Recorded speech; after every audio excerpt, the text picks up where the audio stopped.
bonjour, bonsoir, bonjour et bienvenue au Monstre dans le placard. Et aujourd'hui, on va inviter quelqu'un, mais tout d'abord, bonjour Simon. Bonjour Sabrina, comment ça va? Ça va super bien. Puis, on parle souvent que je trouve des invités, des fois dans des petits recoins et des endroits inusités. Ben oui, c'est comme un talent incroyable que tu as de nous mettre en contact avec des gens que jamais j'aurais pensé. Et toi, tu les trouves et tu les ramènes, c'est incroyable.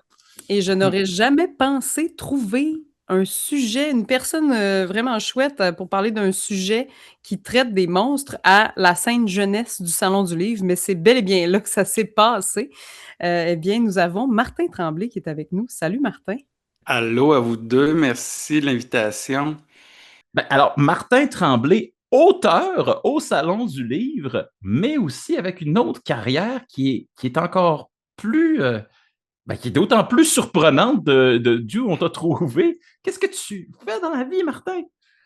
En fait, je suis un photojournaliste au journal La Presse, puis je suis spécialisé en reportage de guerre. Donc, je suis un photographe de guerre. C'est quelque chose, jamais j'aurais pensé au début de cette émission qu'on irait là, mais dans les faits, la guerre, c'est peut-être un des plus gros monstres qui nous pend au bout du nez, puis je dirais que depuis même quelques années, c'est un monstre qui est comme ressorti des boulamites au Canada. Je me rappelle qu'à pareille date, l'année passée, on en parlait beaucoup. Oui, puis tu sais, c'est un monstre qui a plusieurs facettes, puis à chaque fois que je vais dans un pays en guerre ou couvrir d'un conflit, ce monstre-là, il prend toujours des allures différentes. Hmm. Mais il est toujours aussi, il fait toujours les mêmes victimes. Ces victimes-là, c'est toujours les femmes puis les enfants. C'est vraiment ma spécialité, c'est de donner une voix à ces gens-là, puis de raconter leur histoire.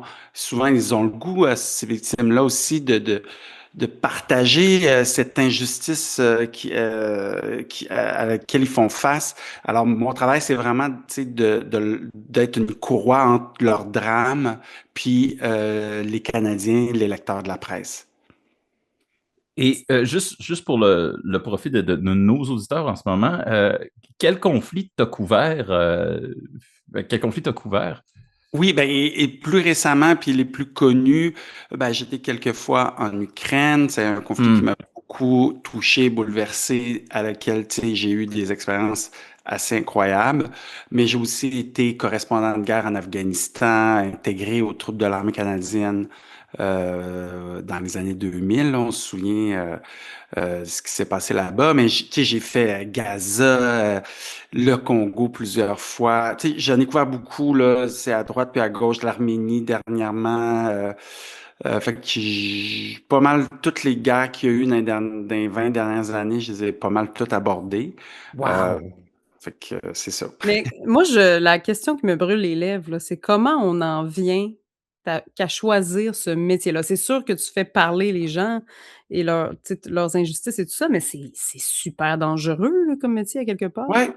Ben, en fait, c'était ça fait super longtemps, là, je vais trahir mon âge, mais c'était, quand j'étais ado, c'était la guerre en Yougoslavie, là, tu sais, Bosnie, Kosovo et tout ça. Donc, ce conflit-là, c'était un conflit terrible qui se passait en Europe, aux portes de l'Europe, ou très près.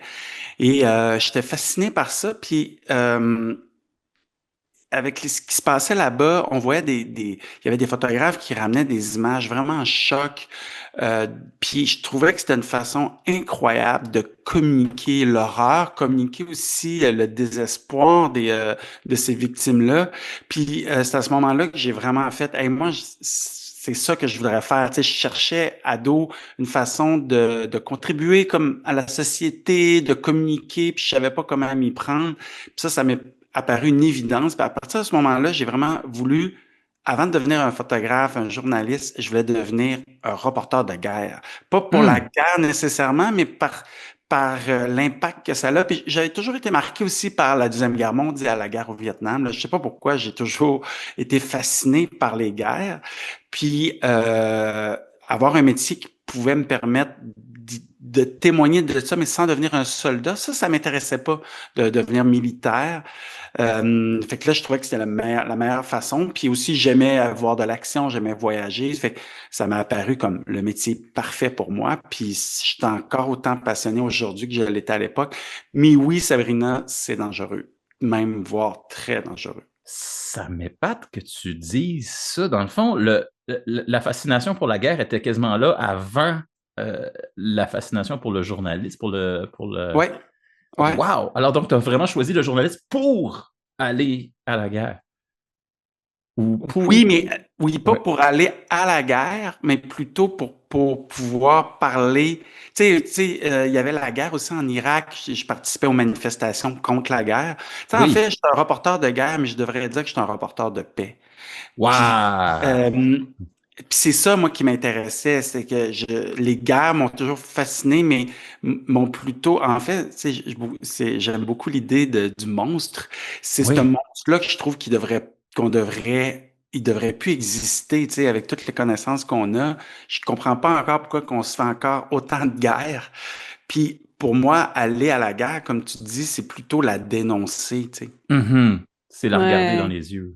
Ouais. c'est fou.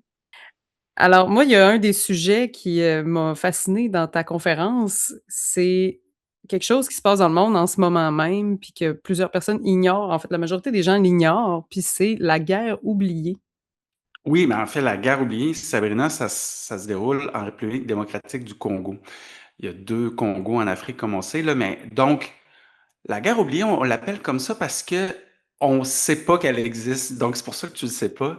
Euh, En fait, on le sait un peu qu'elle existe, mais ça fait tellement longtemps que ça dure, puis c'est tellement un sujet qu'on veut plus ou moins entendre qu'il y a peu d'écho dans l'actualité, il y a peu d'écho dans les médias ici au Et Canada. jamais, jamais, jamais on parle du Congo dans les médias en ce Ouais, moment. ben j'avais fait un grand reportage il y a comme 15-20 ans dans la presse, puis tu sais, on en a reparlé cette année parce que j'y suis retourné. Alors, qu'est-ce qui se passe? Dans nos téléphones, entre autres les iPhones, dans les consoles de jeux vidéo, il y a un minerai rare qui s'appelle le coltan. Le coltan, c'est un minerai critique, comme Donald Trump appelle ces Hmm. minerais-là. C'est un minerai critique qui est essentiel à la composition de ces appareils électroniques. Ça fait que sans coltan, pas d'iPhone, pas de console de jeux vidéo. Puis on sait que dans les dernières 20 ans, on consomme énormément de téléphones intelligents et de consoles de jeux vidéo. Puis les principales ressources de ce minerai, le coltan, c'est en République démocratique du Congo, dans une province. C'est un grand pays, le Congo, là, d'ailleurs. Il y a une province qui s'appelle le Nord Kivu. Toutes les mines de coltan sont réunies dans cette province-là. C'est un minerai qui vaut très, très, très cher. C'est comme on l'appelle l'or gris ou Hmm. l'or blanc, là, ça dépend. Puis, il est très, très convoité. Ça fait en sorte que il y a les pays autour du Congo vont essayer de voler les ressources pour les vendre eux-mêmes, pour s'approprier les profits de ce minerai-là. Fait que la course à ce minerai alimente une guerre au Congo depuis près de 20 ans. Une guerre qui est plus meurtrière que le Vietnam, que l'Ukraine aujourd'hui, que même Gaza. On parle de 4 à 5 millions de morts. Wow! C'est OK. fou. Donc, il n'y a aucune guerre qui a été plus meurtrière depuis la Seconde Guerre mondiale que cette guerre-là. Et, et comment ça qu'on n'en parle pas? Pourquoi elle est oubliée? En fait, il y a plusieurs raisons. Bon, première raison qu'il faut dire, là, c'est que euh, tout ça a pris est né du conflit au Rwanda. Et celui-là, tout le monde Hmm. le connaît, ce qui s'est Oui. passé au Rwanda. Génocide, deux ethnies qui se font la guerre, puis qui se font des centaines de millions de morts, centaines de millions, je m'excuse, des centaines de milliers de morts. Alors, les deux peuples, les Hutus et les Tutsis, se sont réfugiés pour se protéger dans le pays voisin qui est le Congo. Puis là, on parle de millions de gens ont migré, ont traversé la frontière pour se mettre à l'abri dans des camps de réfugiés au Congo.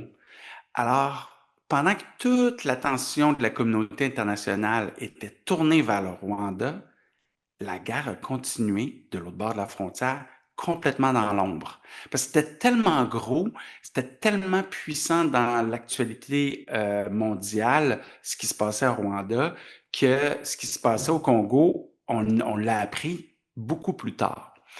Alors, c'est comme ça que c'est né. C'est pas né nécessairement avec le coltan, mais ça a fait en sorte que là, il y a eu des rébellions du côté congolais et là, les sources de financement des rebelles, ça a été le vol et le contrôle des ressources naturelles. Donc, c'est comme ça que cette guerre-là, le terreau, ça a été le Rwanda. Puis après, ça s'est nourri d'elle-même pour arriver jusqu'en 2026 avec une guerre qui a toujours lieu. Donc, les rebelles du M23 au printemps dernier, en 2025, ont fait la guerre à l'armée du Congo, puis ont pris contrôle complet de la province du Nord Kivu. Et ça, ces rebelles-là sont financés par le Rwanda. Il faut dire que le Rwanda est un des plus grands exportateurs de coltan au monde, mais ils n'ont pas de mines sur leur territoire. Donc, ils volent les ressources du pays voisin en finançant les rebelles. Wow. Donc, c'est ça. La guerre a été, dans le fond, il y a eu un influx d'argent de par le coltan. C'est pas ça qui l'a commencé, mais c'est ça qui l'a nourri par la suite. C'est ça qui continue de le nourrir actuellement. Mhm. Donc, même que le gouvernement du Congolais, de Kinshasa, qui est la capitale, on l'appelle comme ça, puisque maintenant, tu sais, il y a un bout qui appartient, qui est contrôlé par les rebelles. Le gouvernement de Kinshasa a même intenté, et c'est toujours en cours, là, une poursuite contre Apple concernant parce qu'il y a du sang sur les mains d'Apple puis des fabricants de consoles de jeux vidéo parce que c'est eux les clients de la ressource naturelle qui est le coltan. Donc, il y a des liens directs. C'est exactement ça que j'aborde. Tu parlais de mes livres. C'est dans mon deuxième tome, qui est Elliot Black en zone de guerre au Congo. C'est exactement ça que j'aborde. C'est tu sais, il faut pas aller dans. On a tous un iPhone. Faut pas se sentir coupable d'avoir un iPhone, mais il faut juste être sensibilisé au fait que cet iPhone-là, même si on trouve qu'il coûte cher, pour qu'il coûte juste, mettons, 1 500 $, ça prend quelqu'un qui travaille pour 6 $ par jour dans une mine de coltan au Congo. Puis c'est ça, entre autres, que tu as photographié. Moi, j'ai vu des images que tu as prises. C'est super. C'est choquant. C'est dramatique. C'est tellement d'affaires. J'ai même pas de mots, là. Puis toi, tu es allé à la rencontre de ces gens-là qui travaillent dans les mines, qui transportent des charges extrêmement lourdes toute la journée pour 6 piastres par jour. Ça fait aucun sens, là. Comment tu as trouvé cette rencontre-là? Choquante. Moi, je trouve ça choquant. Puis, hey, ça, je vous jure que c'est vrai, là. Il y a, ben, première chose, Simon, c'est qu'il n'y a aucune mécanisation dans la mine. C'est tout à la Tout, main.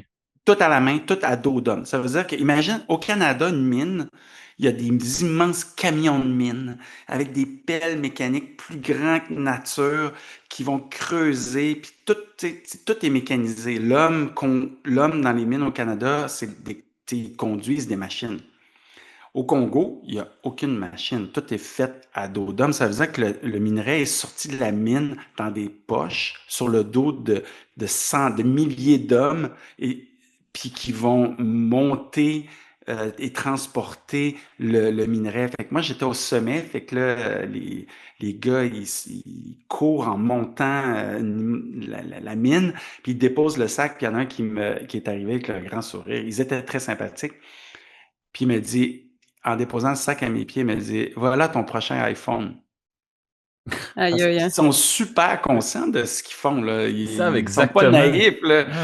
Ah. Ils savent aussi qu'ils travaillent pour vraiment presque rien, que c'est de l'esclavage moderne. Euh, mais en même, puis moi je trouve ça choquant de voir à quel point, tu sais, notre consommation peut avoir un impact majeur à l'autre bout du monde. Puis, tu sais, souvent, on dit, ah, tout coûte trop cher, mais ça reste que pour maintenir notre niveau de vie, ça prend quelqu'un qui travaille pour presque rien quelque part. Mhm. Puis C'est ça, puis clair. ces gens-là, parce que Sabrina, elle connaît déjà ces réponses-là, parce que je les ai dit dans la conférence qu'elle a citée. Mais Simon, d'après toi, ils ont quel âge, ces travailleurs-là? OK. Euh, Ça, j'ai l'impression que c'est une question piège, parce que j'ai l'impression que ça commence très jeune, puis ça finit quand tu n'es plus capable. Donc, je dois dire, il doit avoir autour de... Ça commence à 12 ans, puis ça doit se rendre jusqu'à quasiment 70. Est-ce que je me trompe? En fait, je te dirais, ça commence à 13, 14 ans, puis ça Ah doit ah. finir au début de la vingtaine. Oh! Usé complètement. Donc, ils sont plus capables à 20 ans. Oui, parce que imagine la mine, là, ben, les mines de coltan, imagine c'est une montagne de ski type, je dirais, pour les gens de Québec, Stoneham, pour les gens de l'Estrie, à Bromont. Fait que tu cours tu sais, de la base au sommet comme 10, 15 fois par jour avec un sac de 10 kilos sur les épaules, ou tu Ah! travailles dans un trou de mine de tu sais, dizaines de mètres de profondeur, avec très peu tu sais, il y a presque pas d'air qui est envoyé dans le trou. C'est très chaud. Il y a énormément d'accidents. Comme le lendemain de notre passage, il y avait eu un effondrement, il y avait eu plusieurs morts. Et il y a 2 ou 3 semaines, il y a eu 50 morts dans un effondrement aussi d'un puits. Donc, c'est très risqué, c'est très épuisant. Et l'autre affaire que je pourrais dire, sinon, il travaille 6 jours sur 7. C'est hallucinant. Pour Et 6 $ par jour. c'est N'oubliez pas qu'au McDonald's, n'importe qui, ben je dis au McDonald's, n'importe où, le salaire minimum au Québec, c'est 16 $ rendu, ouais, c'est rendu à 16 par heure travaillée. Ouais. Fait que Non, fais le il y a calcul, personne qui c'est une ferait ça. différence d'à peu près 80 000 $ là. Mais c'est de l'esclavage, littéralement, là. C'est fou. Littéralement, exact. Puis Mmh. ça doit expliquer pourquoi aussi qu'on détourne le regard. Pourquoi que c'est une guerre oubliée? C'est parce que là, c'est confrontant pour nous comme consommateurs. Parce qu'on en bénéficie directement. Ah oui, on a tous le Congo, le problème du Congo dans notre poche arrière. C'est fou. D'habitude, quand il y a un pays qui a une ressource naturelle comme ça, je pense aux pays arabes qui ont accès, entre autres, au pétrole, euh, il y a quelqu'un qui se met riche avec ça. Il y a quelqu'un qui a tendance à bénéficier de l'extraction ou du raffinement. Mais j'ai pas l'impression que le Congo, c'est ça. J'ai l'impression que le Non. Congo, c'est complètement... Puis, tu sais, le Congo, là, c'est un des pays les plus pauvres de la planète. Ben, c'est ça. Économiquement, c'est un des pays les plus riches en ressources naturelles. Ils ont tout. Il y a même un dicton au Congo qui dit que Dieu a déposé ses trésors au Nord Kivu. Parce Mhm. qu'ils ont tout. Du pétrole, du gaz, des diamants, de l'or. Ils ont tu sais, plein de minerais, tu sais, le fameux coltan, là, mais ils ont du cuivre, ils ont tout, tout, tout, là. Mhm. Mais pourtant, ils sont pauvres. Ils sont pauvres parce qu'ils se font exploiter depuis toujours, tu sais, depuis les Belges. Puis encore aujourd'hui, là, ils sont en train de se faire exploiter par les pays limitrophes, les pays voisins au Congo, qui est le Rwanda, entre autres. Tu sais, le Rwanda, c'est un des plus grands exportateurs de diamants. Ils n'ont pas de mine de diamants sur leur territoire. Ils Je suis font pas en train de juste... dire que le Rwanda, c'est des voleurs. C'est pas ça parce qu'il y a plein d'autres pays qui font la même chose autour, mais c'est la communauté internationale, en fait, qui bénéficie de ça, du pillage. Puis tu sais, tu nommes des pays arabes pour le pétrole, mais prenons le Canada, là. On va Ouais. prendre le Québec. Oh, super Ouais. précis. Notre richesse, ça vient de nos ressources naturelles. Ben oui. Mmh. OK? On a de Ça l'eau, vient de on a toutes de... nos Ouais. mines. Tu sais, c'est parce Ouais. que si on arrête l'exploitation de nos ressources naturelles au Québec, là, l'économie s'arrête d'un coup, là.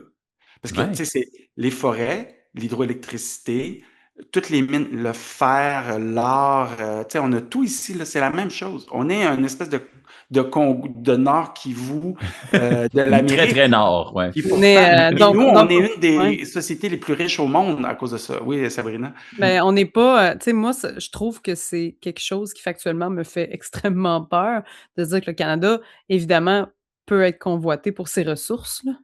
Je veux dire, personne n'est à l'abri, là. Tu sais, on se dit: «On est le pays de la paix», tu sais, on se croyait un peu il y a 10 ans, là, on se croyait vraiment à l'abri de la guerre, là, Ouais, mais puis là, là, plus non. maintenant, là. C'est ça. Tu sais, c'est fou.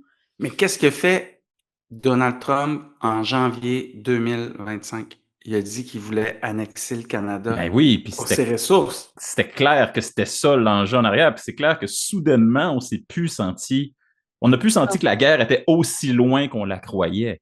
Non, elle est à notre porte, en fait, C'est quasiment, là. ça, puis c'est pour ça que c'est un monstre qui revient, qui ressort, qui pour nous, qui retourne son regard sur nous soudainement.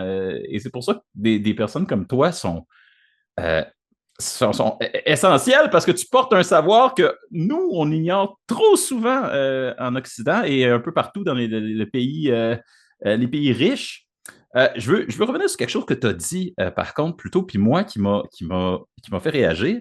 Tu as dit, quand Sabrina t'a posé la question, comment tu as trouvé ça, tu as répondu choquant. Et j'ai immédiatement, tu as décrit ta feuille de route un peu, tu as vu à peu près tous les conflits majeurs des 20 dernières années. Et ce qui m'a fait réagir, c'est, mais il est encore choqué. Il y a quelque chose, il y a Est-ce qu'on s'accoutume à être choqué? ouais! Est-ce qu'on se fait une armure à un moment donné ou est-ce que ça reste toujours choquant? Non, mais je suis de plus en plus choqué. Ça Oh, c'est pire! s'accumule. Oh, Ben, en wow! fait, pour prendre l'image de votre monstre, là, Ouais. plus ça va, plus le monstre qui se cache sous la démocratie me fait peur. Hmm. C'est ça, c'est un peu ça qui a été souligné par le premier ministre Carney dernièrement, c'est que la Dans démocratie son est une... discours, exactement. Puis plus je vais voir des conflits, ben voir, plus je témoigne de conflits, Hmm. plus je me rends compte que c'est très fragile, la liberté d'expression, la démocratie. Puis là, on le voit en ce moment, tu sais, que la plus grande démocratie au monde, c'est les États-Unis. Mhm. On peut affirmer qu'elle est menacée On peut actuellement. affirmer qu'elle est moribonde en ce moment, presque. On va le Tu sais, puis savoir aux on voit prochaines... qu'il y a de plus en plus d'États totalitaires qui Hmm. prennent le contrôle. Puis c'est dangereux, tu sais. Puis moi, ça me fait peur. Puis, tu sais, je dis souvent à mes amis, tu sais, hey, on est toujours à une décision du chaos. C'est Puis je dangereux, veux ça. pas faire peur à personne. C'est juste, faut Non, mais toujours c'est se vrai. rappeler ça. Faut toujours se rappeler ça.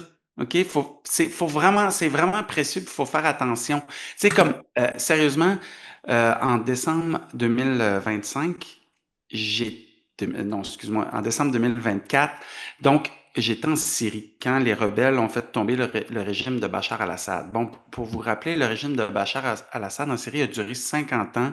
C'est une dictature terrible.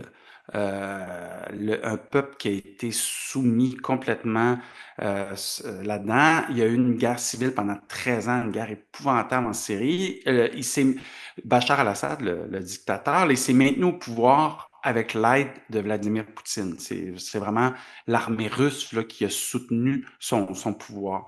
Alors, quand l'armée russe s'est embourbée en Ukraine, qui a eu besoin de toutes ses armes, ses soldats, ça a créé une espèce de... ça a affaibli le régime totalitaire en Syrie, puis les rebelles islamistes ont pris le contrôle. Alors moi, la presse me dit, OK, les rebelles ont commencé à prendre des villes en Syrie, peut-être que le régime va tomber, rends-toi sur place. Fait que je me suis rendu sur place. Quand je suis arrivé sur place, le régime venait juste de tomber, OK?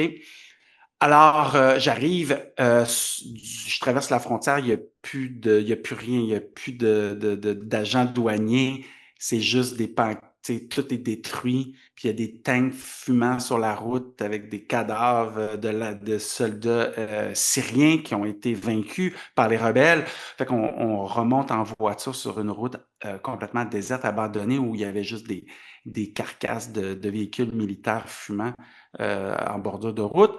Et quand on est arrivé à Damas, qui est la capitale syrienne, le peuple est dans la rue à festoyer leur liberté. C'était extraordinaire comme moment. Et le lendemain, je me suis rendu dans un endroit complètement détruit par 13 années de guerre. Là. On parle d'un champ de ruines. Alors, j'étais en train de faire une photo, puis c'est juste des ruines, là, des bâtiments détruits. Là. On parle d'une scène, tu sais, de fin du monde.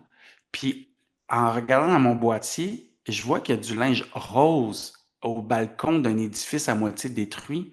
Puis là, je regarde avec mon œil, puis je fais, ben voyons donc, c'est du linge d'enfant qui sèche au balcon d'un édifice, mais l'édifice est détruit. qu'est-ce qui se passe? Fait que je demande à mon fixeur, qu'on appelle comme mon guide. Fait qu'on se rend sur place, l'édifice est tout défait, on monte les marches, il y a des briques dans les marches, il y a une porte, on cogne à la porte, il y a des enfants qui ouvrent la porte, mon fixeur qui parle la langue locale demande est-ce que tes parents sont là, les parents arrivent, ils nous font entrer, c'est un édifice détruit, mais leur appartement, il est comme refait. C'est les seuls qui vivent dans ce quartier tout défait-là.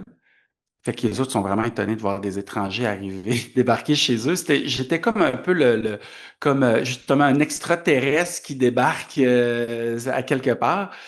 Et là, on demande à l'homme de l'endroit qu'est-ce qu'il pense, tu sais, de la chute de Bachar al-Assad. Et à la question, il se met à pleurer. Pourquoi il pleure? Il nous dit, vous savez, en 50 ans, ça va être la première fois que je vais pouvoir exprimer mon opinion de toute ma vie, même en famille. C'est ça la Wow! Ah! liberté d'expression qu'on a. Des fois, on l'oublie, cette valeur-là Ouais. pour nous, mais quand tu côtoies des gens qui l'ont jamais eu puis qui la retrouvent, tu fais Hey, merde, c'est précieux, cela. Là. Faut pas Mais hein. jamais perdre ça. C'est fou Quel à quel point on est privilégié et qu'on le sait même pas, là, des fois. Mmh. wow! Et quel peut-être vous y avez pas posé la question, mais quelle réponse il a donné à pourquoi vous restez là, dans ce building-là, qui je devine devait être sur le point de s'effondrer, ou du moins, il devait même plus avoir d'électricité ou quelque chose? Ben oui, je peux te Mmh. répondre. En fait, c'est que l'édifice a été détruit. Ils Mmh. se sont relocalisés plus loin, mais quand il y a eu comme une stabilité de guerre, qu'il n'y avait plus de combat dans leur quartier, c'est leur seule maison. Tu sais, nous, ils ne pensent pas à ça, là, mais quand, mettons que la guerre prend au Canada, tu n'as plus d'assurance, rien. Là. Ouais, Fait que lui, il n'y a pas de place avec sa famille où habiter. Savez-vous qu'est-ce qu'ils ont fait? 3 familles de l'immeuble original là, ouais. se sont mis ensemble. Ils habitaient 18 dans cet appartement-là. OK? Fait que toute la famille ont rénové le premier appart. Ils se sont mis, les 3 familles habitent dans le premier appart. Là, ils étaient en train de rénover le deuxième appart pour la deuxième famille. Puis après ça, ils allaient rénover le troisième appart. Puis là, tout le monde allait avoir leur appart. Wow! Fait Mais que se quand sont les mis 3 familles, ensemble. oui, quand les 3 familles sont arrivées devant l'immeuble, il était détruit. Mais tu sais, comment dire, la structure du bâtiment était intacte, là, c'était comme en béton. Ouais. Puis ils ont tout remis, refait les murs en blocs de ciment, puis refait un premier appart. Puis là, il est en train d'en faire un deuxième, puis là, il est en train d'en faire un troisième. C'est Wow! comme ça que la vie reprend. Wow! Wow! Hey, wow, je suis épaté. Mais aussi, c'est quelque chose souvent qu'on entend, on voit ça à TV.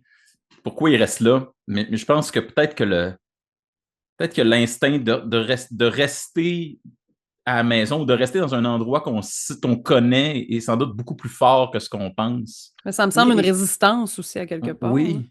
oui. Mais mais Simon, c'est une super bonne question. Puis moi, je me la pose tout le temps. À chaque fois, je me la pose. Mais la réponse, peu importe dans quel pays je suis, elle ressemble toujours à peu près à celle-ci. Ouf. Première chose, souvent les gens me disent, mais je n'ai nulle part où aller. Hmm. L'autre affaire, Simon et Sabrina, quand vous allez en voyage, inévitablement, vous vous dites, ça coûte cher. Ouais. Imaginez partir en voyage pendant des années. Non, non, Qui a c'est ça. moyen de ça? Hmm. C'est vrai. OK, mais oui, mais là, moi, si c'était la guerre, je partirais. OK, parfait, mais avec, tu sais, avec quel argent, tu sais, à un moment donné. Puis là, tu vas pas travailler. C'est plus compliqué qu'on le pense. L'autre affaire, particulièrement comme en Syrie, pas en Ouais. Syrie, mais en Ukraine, pardonnez-moi, en Ukraine.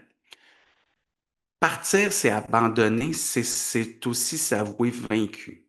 Rester, c'est combattre, c'est résister, puis c'est,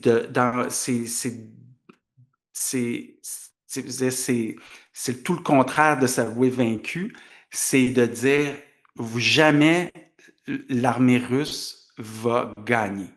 Moi, je reste. Fait que c'est une façon de résister parce que, tu sais, là, je reviens en Ukraine, là. En Ukraine, ils se battent pour leur maison, pour leur quartier, pour leur ville, pour leur pays, mais ils se battent surtout pour leur culture, leur Donc, rester à un endroit, c'est d'envoyer le message qu'on va résister en tant que peuple. Puis c'est ça qui se passe. C'est pour ça que l'armée russe, qui est la deuxième plus grande armée du monde, Oui. a été aucunement capable de gagner en Ukraine. Oui, on les a aidés, la communauté internationale, mais c'est surtout la détermination de tout un peuple. Il faut dire qu'en Ukraine, là, tout le monde travaille à gagner cette guerre-là. Mhm. Oui, Ouais. parce que ce sera toujours le peuple, la dernière ligne de défense, Fait c'est que toujours les gens. Ouais. rester, c'est un acte de guerre aussi. C'est vrai. Puis revenir, puis reconstruire, c'est un acte d'espoir. Je vais noter ça, puis je vais sans doute utiliser cette phrase-là dans mon quotidien, car je suis enseignant pour de français pour les immigrants. Et Ah, comme bon. tu veux deviner que j'en ai vu un puis un autre, un Ukrainien, une Ukrainienne arriver dans ma classe. Puis je pense qu'il y a certaines personnes qui auraient besoin d'entendre cette phrase-là. Mais je vais probablement la réutiliser. Wow. J'ai le foisonnement. J'ai pris des notes depuis tantôt. Le foisonnement de questions dans ma tête est fou. Et je ne sais pas par où commencer. Je vais commencer par celle que j'avais avant le début de l'émission. Tu as voyagé dans à peu près tous les conflits majeurs des 20 dernières années. Puis nous, au Canada en particulier, on a une position assez unique d'avoir presque aucun souvenir d'une guerre sur notre territoire. C'est assez unique parce que d'habitude, les Européens ont plein de traces de la guerre, de la dernière guerre mondiale. Nous, il faut remonter une centaine d'années, une couple de siècles. Et j'ai l'impression que ça veut dire que la majorité du monde ne savent pas ce que ça implique, la guerre. Tout ce que tu nous as dit depuis le début de l'entretien, j'ai l'impression que c'est à quelque part, on s'en doute, mais on ne réalise pas. Qu'est-ce que tu aurais envie de dire aux gens qui habitent ici par rapport à ce que tu as pu voir là-bas? Quelque chose dont les gens devraient avoir conscience, même ici, même si on n'est pas en guerre en ce moment. Souvent, j'entends les gens réagir, mettons, à mes histoires de guerre. Puis je le sais que dans leur tête, il y a une énorme distance entre tout ce qui se passe dans le reste du monde, qui va mal, là, comme les guerres, Mhm. puis eux. Mm. Ils écoutent ça avec un détachement ici parce qu'ils se sentent pas concernés, parce que c'est à l'autre bout du monde, parce que justement, Simon, tu as tout à fait raison. Tu sais, je pense que, je suis pas un historien, mais tu sais, la vraie guerre qu'on a connue, c'est Wolfe, c'est les plaines d'Abraham. Les guerres, peut-être. Mais Tu après prends un ça, bout, tu on voulais. a participé à des guerres, tu sais, comme Oui, la mais Première pas Guerre sur notre mondiale, territoire. mais pas sur notre territoire. Fait que Hein? c'était toujours une guerre à l'autre bout du monde. Première Guerre Mhm. mondiale, ben, ça se passait. C'était triste parce qu'on a beaucoup de Canadiens qui sont morts Première Guerre mondiale, Deuxième Guerre mondiale, mais l'impact sur la population. Deuxième Guerre mondiale, un peu parce que tu sais, les gens ont été restreints, là, tu sais, il y avait dans la consommation et tout ça. L'effort Mais de guerre, là, ouais. ouais, c'est ça. Mais tu sais, c'est jamais comme avoir un tank et des combats au coin de la rue. C'est sûr. Alors, Fait ça fait en sorte que notre culture québécoise, canadienne, c'est toujours à l'autre bout du monde et ça fait en sorte qu'on ne se sent pas concerné, puis on n'a pas vraiment peur de la guerre. Puis, Mhm. puis tu sais, pour revenir à votre thème, le monstre, là, il est en dessous du lit de tout le monde, là. Mhm. C'est Sauf vrai. qu'il y a personne qui va regarder là parce qu'il est sûr qu'il n'y en a pas. Mais il y a toujours un monstre. Puis, je le sais que cette année, à chaque fois que je le dis, les gens, ils font ouais, ouais, ouais, mais Trump, qui est la plus grande puissance au monde, l'armée la plus puissante au monde, il a quand même dit, puis il n'a pas démenti ça jusqu'à ce jour, qu'il voulait annexer le Canada. C'est terrifiant. Moi, je trouve ça C'est terrifiant. c'est perdu du Tu sais, je sommeil veux dire, encore. on va s'entendre, là, l'armée américaine peut prendre le Canada probablement dans un avant-midi, là. Hmm.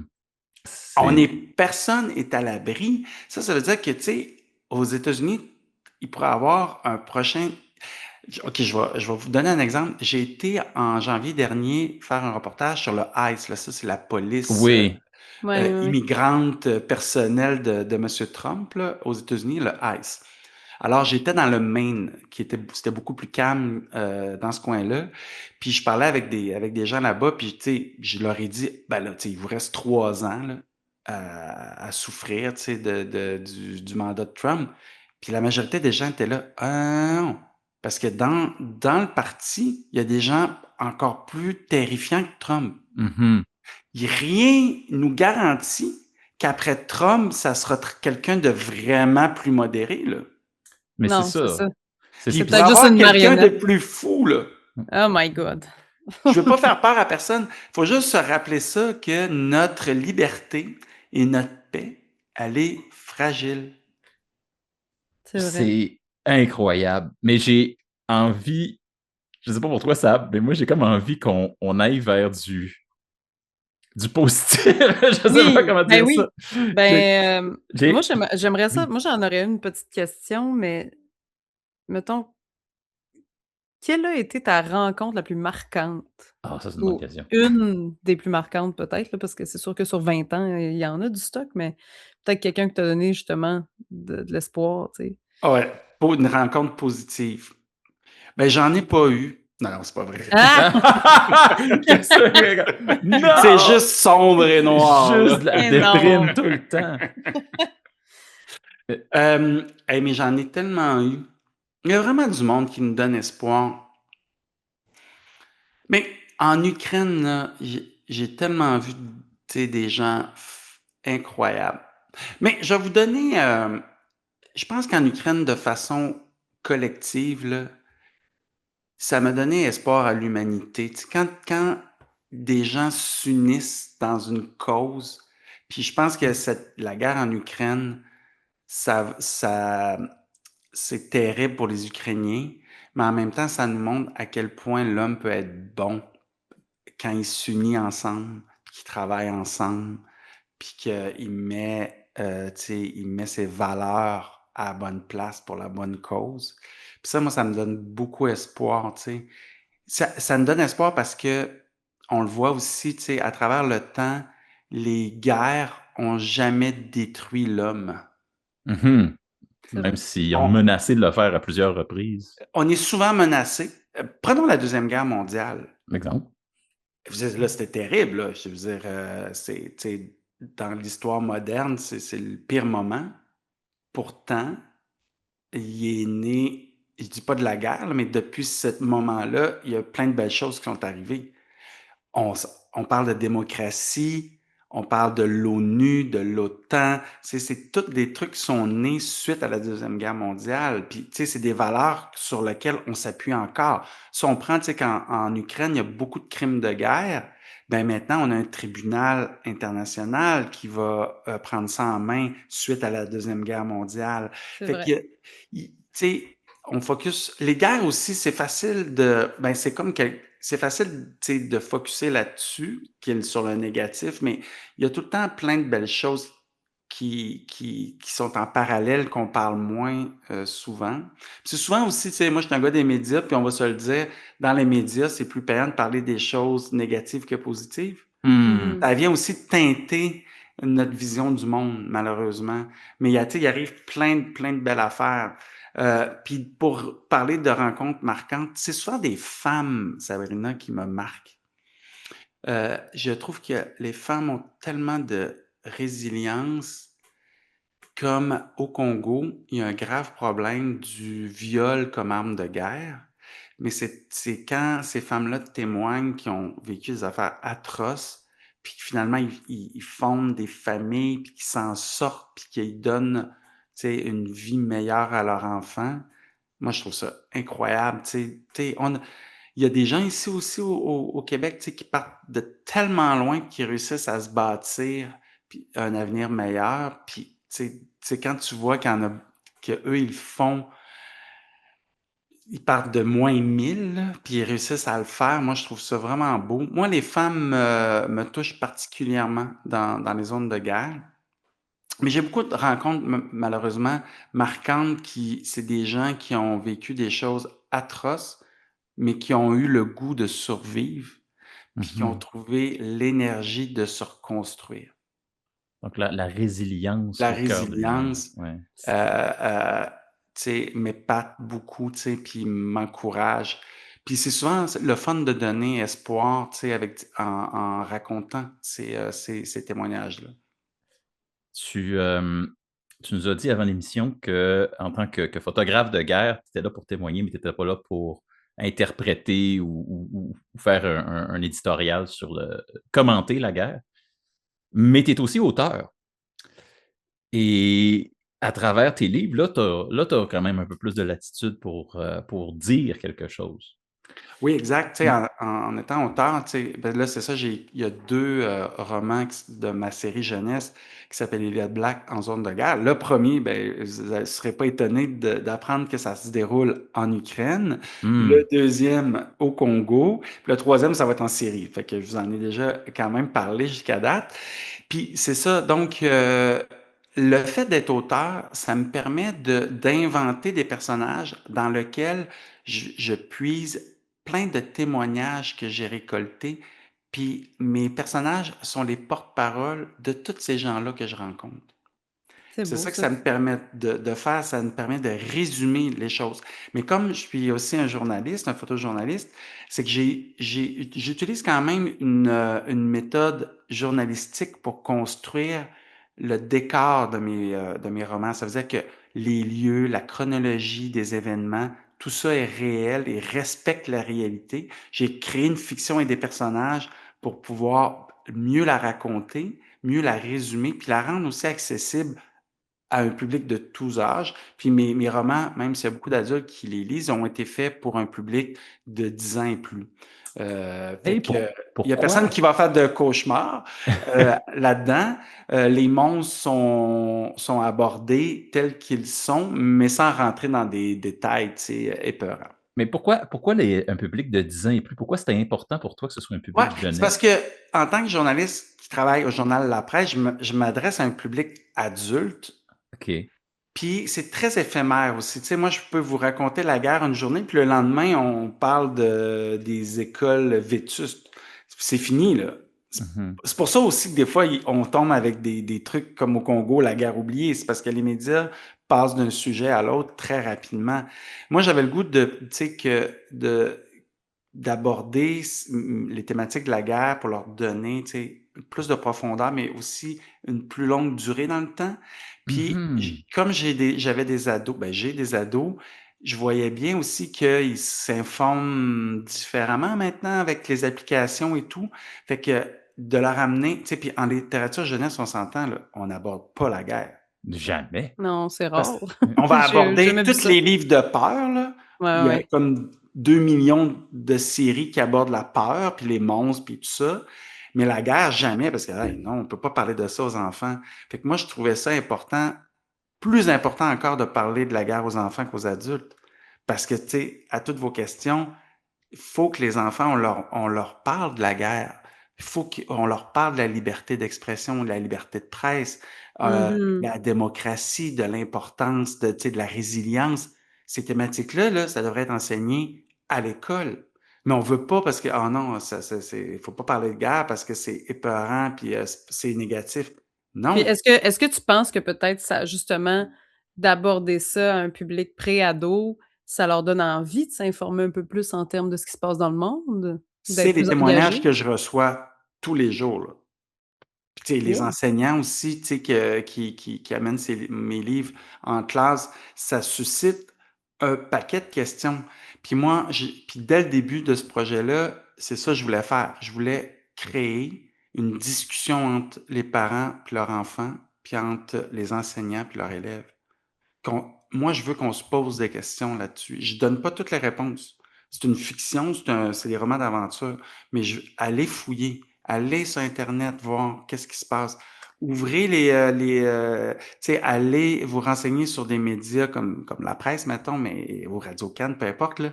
Allez voir une source fiable, qu'est-ce qui se passe dans le monde, pas juste, tu sais, des clips le fun sur Instagram. Puis moi, j'ai rien contre ça, mais il faut se renseigner parce que pour pouvoir prendre des décisions, ben, il faut se renseigner. Puis aujourd'hui, tu sais, on est dans une ère qui vient juste de commencer où on saura plus bientôt qui croire et qui ne pas croire. Ouais, là, ça fait peur avec le deepfake et tout. Moi, je suis quand même contente, par contre, d'avoir suivi l'actualité par des moi, je consomme des plateformes comme Instagram et TikTok et il y a quand même dans les actes de résistance, des fois ce qu'on appelle des trends qui apparaissent, là, que les jeunes vont, faire des références à ça puis, triper là-dessus. Puis un qui dernièrement m'a marqué, c'est les grenouilles d'Atlanta. Je sais pas si tu as vu ça passer, mais en résistance à ICE et au tout ce qui se passe, là, les déportations massives. Il y a à Atlanta, il y a quelqu'un dans une manifestation qui avait un costume gonflable de grenouille, puis s'est fait mettre du poivre de Cayenne dedans et en réponse à ça, il y a plein de gens ailleurs dans le monde qui ont commandé des costumes de grenouilles gonflables, qui les ont envoyés à Atlanta, puis il y a une armée de grenouilles gonflables qui est née pour une manif contre ICE et je trouve que les jeunes, la génération qui est la génération des manifs, là, c'est ceux juste après la mienne, mettons. Puis je trouve ça tellement le fun de les voir être créatifs, cyniques, s'en permettre, puis de prendre d'assaut à coups de costumes et de choses absurdes que je me dis peut-être que ça stimule les nouvelles générations à prendre parole puis aller dans les rues quand il faut, tu sais? Je sais pas. Absolument, je suis tout à fait d'accord avec toi. Tu sais, il y a plein de nouvelles façons de manifester, comme celle que tu cites. Puis tu sais, il y aura toujours, tu sais, une espèce de rébellion contre des pouvoirs qui abusent de leur pouvoir. Puis c'est ça qu'on voit, puis ça, c'est quand même beau. Mais tu sais, il faut continuer de bien s'informer pour pouvoir réfléchir par nous-mêmes. Ça, c'est ça la clé. Je suis sûre que tu enseignes un peu ça, par le biais de tes romans, en tout cas. Ça doit donner envie aux jeunes de s'investir un peu plus puis de faire leurs recherches, adéquatement. On est presque rendu à la question qui tue, mais moi, j'en ai une dernière à te poser qui te concerne personnellement. Une question plus directement sur Martin Tremblay en tant que professionnel photographe de guerre. Tu as dit tantôt que des fois, tu te faisais contacter, souvent, j'assume, tu te faisais contacter par le journal pour dire rentre à cette place-là puis regarde ce qui se passe. Qu'est-ce que ça te fait quand tu reçois ce dispatch-là? Quand tu reçois l'idée que aujourd'hui, là, pogne tes affaires, on te paye le billet, va-t'en à telle place. J'assume qu'il te paye le billet, peut-être qu'il ne te paye même pas le billet. Oui, oui, oui, il Euh, paye tout, là. Oui, oui. Qu'est-ce que ça me fait? Ben, c'est toujours un grand stress, dans le mhm. sens où, tu sais, couvrir une guerre, tu sais, il se passe toujours quelque chose à chaque fois, là. Tu sais, c'est dangereux, mais tu sais, alors, je suis toujours un peu stressé par ça, c'est toujours épeurant, ça me fait toujours peur aussi, mais en même temps, j'ai une excitation. C'est quand même excitant, de partir comme ça, puis de se rendre. Fait que mes choses sont toujours prêtes chez moi là, dans des sacs là, tu sais, les essentiels. Prêt à Ah partir ouais. vite, là, Ouais, je suis ouais. prête à partir vite. Ouais, moi j'aime ça. C'est sûr, ça convient pas à tout le monde. Mais tu sais, ça fait un bout de temps que je fais ça. Ça fait que tu sais, je fais toujours à peu près la même valise. Ça fait que c'est pas compliqué. Mais oui, c'est beaucoup d'excitation. Un mélange excité, j'ai peur, j'anticipe beaucoup. Fait que là, je me mets comme dans le temps présent, je vais essayer de lire tout ce qui se passe, tu sais, dans l'actualité, l'historique du conflit, tu sais, pour me mettre à jour. Fait que là, je vais faire ça, tu sais, à temps plein, là, tu sais, je vais m'imprimer des choses dans l'avion pour lire, pour arriver là-bas avec une bonne base. Faut devenir un petit peu un spécialiste de notre sujet, là, quand on fait ça, parce que tu sais, quand on est là-bas, il y a personne qui est dans mon oreille qui analyse pour moi. Ah, il se passe telle affaire parce qu'il est arrivé tel. Je dois, moi, en temps réel, faire l'analyse, décider qu'est-ce qui est important puis pas important. C'est quoi l'histoire? Sur quel sujet? Je travaille toujours à deux, là, mais ça fait qu'on fait ça à deux, le journaliste et moi. Puis là, on prend des décisions, on va où, on fait quoi. Puis là, on va parler au journal, puis on va leur dire, ben, notre reportage de demain, ça va être sur un centre de torture, mettons en Ukraine. Fait que là, on va faire le reportage. puis on va le produire, on va l'envoyer. Le lendemain, on recommence. C'est un rythme effréné, fait qu'on n'a pas trop le temps là, de penser à notre nombril puis à nos émotions. Puis Euh, est-ce que Mhm. ce métier-là, est-ce que ça t'aide à être dans le moment présent? C'est l'impression que ça me donne, du moins. oui, de façon générale, oui, absolument. Puis ça m'aide aussi à... Tu sais, c'est sûr que des fois, quand je vois les grands soucis québécois des cônes oranges ou des nids de poules, je le minimise pas. C'est sûr que c'est contraignant, mais je vais pas déchirer ma chemise parce que je me dis, ouais, tu sais, il y a bien du monde dans sa planète qui prendrait bien nos nids de poules puis nos cônes oranges en échange de tout le niveau de vie puis de paix qu'on a ici et tout le reste, là.